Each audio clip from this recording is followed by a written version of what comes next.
Origin of the Inquisition against the Waldenses and the Albigenses by Pope Innocent III, A.D. 1198. A.D. 1198, Innocent III became pope in place of Celestine. At his consecration he applied to himself the words which John the Baptist spoke of Christ. He that hath the bride is the bridegroom, but the friend of the bridegroom, which standeth and heareth him, rejoiceth greatly because of the bridegroom's voice. Upon these words Innocent addressed his bridesmen, the cardinals, archbishops, and bishops, as follows: And am I not the bridegroom, and every one of you a friend of the bridegroom? Yea, I am the bridegroom, for I have the noble, rich, and highly exalted, yea, the honorable, pure, gracious, and holy Roman Church for my bride, who by the ordinance of God is the mother of all the faithful, and the supreme mistress over all the churches. She is wiser than Sarah, more fruitful than Leah, more agreeable than Rachel, more devout than Anna, purer than Susanna, more valiant than Judith, more beautiful than Edessa. Many daughters have gathered great riches, but she has exceeded them all. I have espoused her sacramentally. This bride has not been wedded to me portionless, but has given me her rich dowry, namely, the fullness of spiritual and of temporal power. Pope Innocent III was the first who instituted the office of the Inquisition with ordained inquisitors, to which end he also wrote a letter in the first year of his popedom,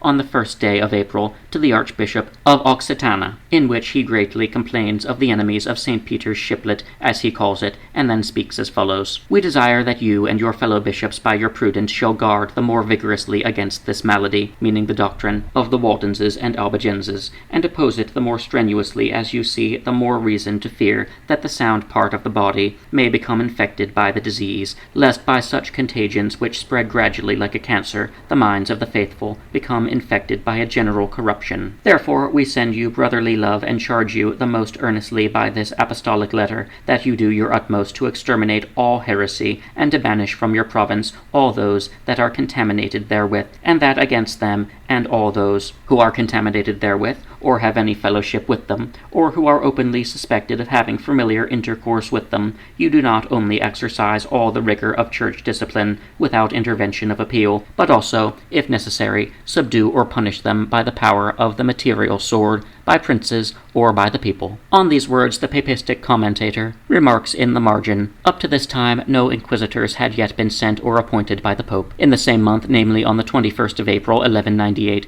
20 days after the writing of the first letter, Pope Innocent III wrote another letter, not only to the above-mentioned Bishop of Occitana, but also to the Archbishops of Aix, Narbonne, Vienne, Arles, Eredun, Tarragon, Lyons, etc., and at the same time appointed one Reinerius and one Guido as his commissaries, or inquisitors, to apprehend those who sought to escape the dominion of the Roman Church. The contents of the letter were directed against the Waldenses, and commanded that they should be caught as little foxes that spoil the vineyards. Finally, he commands them to be driven out of the country. In the following month, namely on the 13th of May, Innocent wrote still another letter for the same purpose, in which he again commanded that the little foxes should be caught, and promises to send the inquisitors, adding, We pray, admonish, and entreat you all together in the name of the Lord, and charge you unto remission of sins, that you receive them, the inquisitors, Reinerius and Guido, kindly, aid them manfully and vigorously, and lend them a helping hand by good counsel and with the deed. But as Brother Reinerius, for urgent and important matter of the Church, has first by order of the Apostolical See gone to Spain, we will, and command nevertheless that your archbishops and bishops draw the spiritual sword, when requested so to do by said Brother Guido against the heretics whom he shall name to you, but let the lay power confiscate their goods,